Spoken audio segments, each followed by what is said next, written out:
Good morning everyone. In this class we are going to discuss regarding the external genitalia and the glands associated with the female reproductive system. Right? So the external genitalia and glands associated with the female reproductive system. Right? So external genitalia, as I said you, the external genitalia is called as a vulva, and actually it is a depression which is called as a vestibule. So let me draw here. So here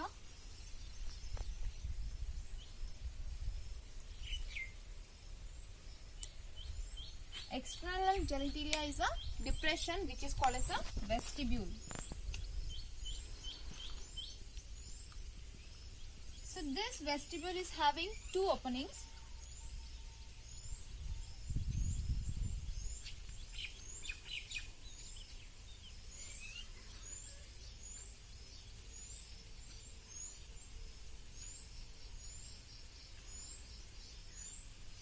So it is having two openings. That is the upper opening is a urethral opening, or it is the opening of a urethra which is called as a urethral opening.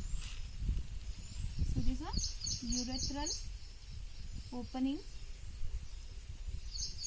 and the lower opening is called as a vaginal opening, or it is the opening of a vagina.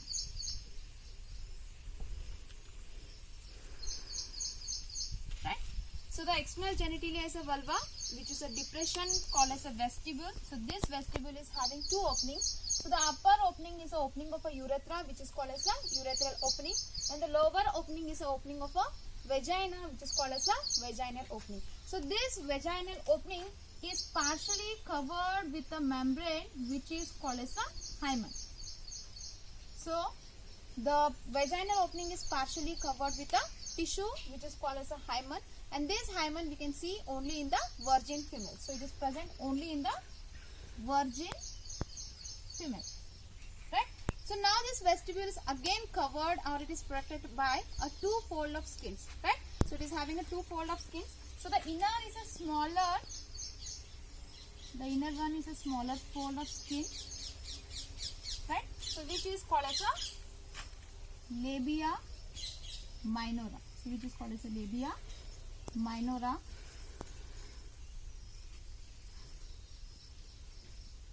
Right? So this labia minora is having a loose fold at the top or at the head region.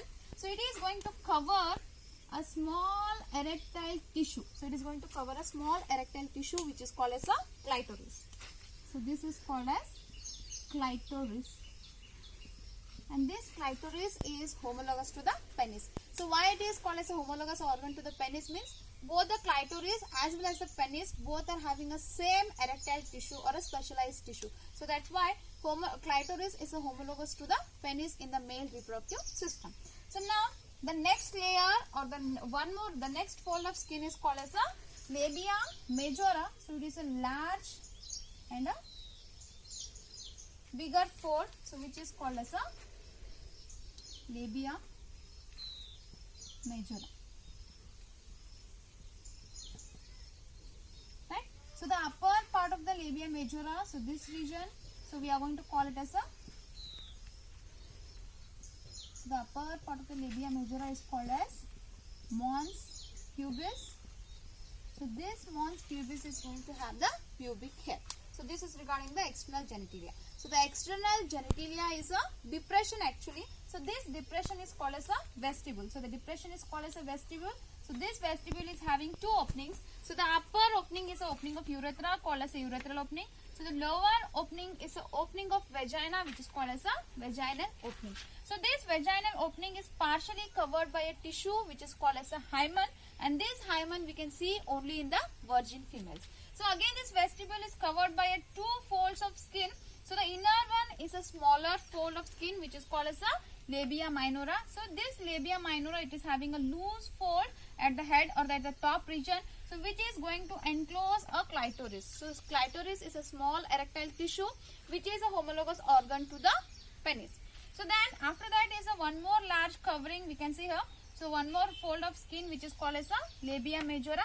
And this labia majora can also be called as homologous to the scrotum, which is present in the male reproductive system. So this labia majora, the upper part of the labia majora is which is having a fluffy skin, right? So that is called as a mons pubis, and the pubic hair are present on this mons pubis. So this is regarding the external genitalia. So now coming to the glands which are associated with the female reproductive system. So as I said you, there are two glands which are associated with the female reproductive system. So one is Bartholin glands. So they are present at the posterior region. So the glands are present here. So these are nothing but the Bartholin gland. Right. So they are present one on each side of the vaginal opening. So they are present at the posterior region of the vaginal opening, one on each side. So what is the main function of this Bartholin gland is they are the mucus secreting glands. So they are going to produce the mucus so that this vagina is kept moist and lubricated, right?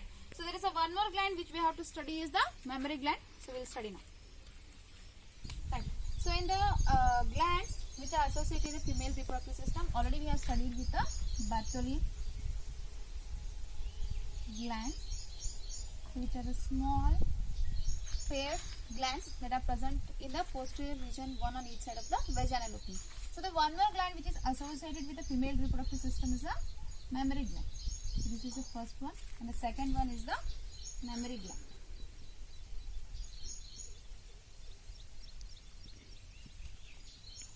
So these mammary glands are usually termed as a breasts. Right. So mammary glands are the compound. So these are the compound, tubular and saccular glands.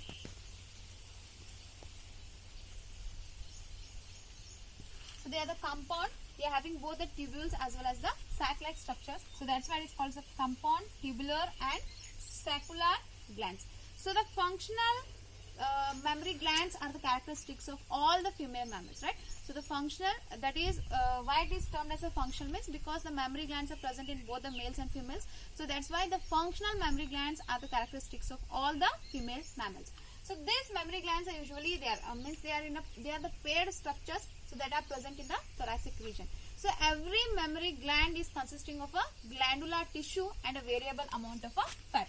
So the mammary glands are having the glandular tissue as well as variable amount of fat. Variable amount of fat. Right? So this glandular tissue, so which is present in both the mammary glands, so it is divided into 15 to 20 mammary lobes. So that is divided into 15 to 20 glandular tissue is divided into 15 to 20 mammary lobes. So this 15 to 20 mammary lobes, they are having a tissue which is called, or a group of cells or a cluster of cells which is called as a alveoli. So it is having a cluster of cells which is called as a alveoli. So this alveoli is going to secrete a milk, and that secreted milk is stored in the lumen of the alveoli or the cavities of the alveoli. So these mammary lobes, now they are connected and they are going to open into a mammary tubules. So they are going to open into a mammary tubules. All the mammary tubules together, they are going to open into a mammary duct. So this mammary ducts, so the large number of mammary ducts, they are going to open into a wider part region which is called as a mammary ampulla.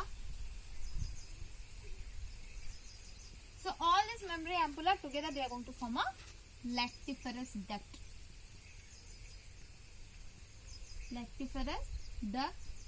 So from the lactiferous duct, the milk is coming secreted out with the help of a nipple. So this is a structure regarding the mammary gland. So this is functional during the it is functional only after the puberty. So how the milk is secreted out, that things we are going to study in the process while studying the process of lactation. So the mammary glands, they are the functional mammary glands are the characteristic features of the all female mammals. So they are means they are going to appear in a paired. They are the paired structures. They are present in the thoracic cavity. So usually they are the compound, tubular, and the sacral glands. So they are usually called as a breast. So every mammary gland consists of a glandular tissue and a variable amount of fat. So this glandular tissue is divided into 15 to 20 mammary lobes. So that lobes are having a cluster of cells which is called as alveoli. So this alveoli is going to secrete a milk, and it is going to store the milk in the cavities of the alveoli. So these mammary lobes are connected to form a mammary tubules. Mammary tubules are connected to form a mammary duct, and the mammary ducts are connected to form a mammary ampulla, and finally they are going to open, or the milk is coming to, or the milk is secreted out with the help of a lactiferous duct, that is the nipple of this mammary glands, so which is erectile tissue, right? So in the next class we will be studying how the gametes are formed in the male reproductive system and the female reproductive system, that is regarding the gametogenesis. Thank you.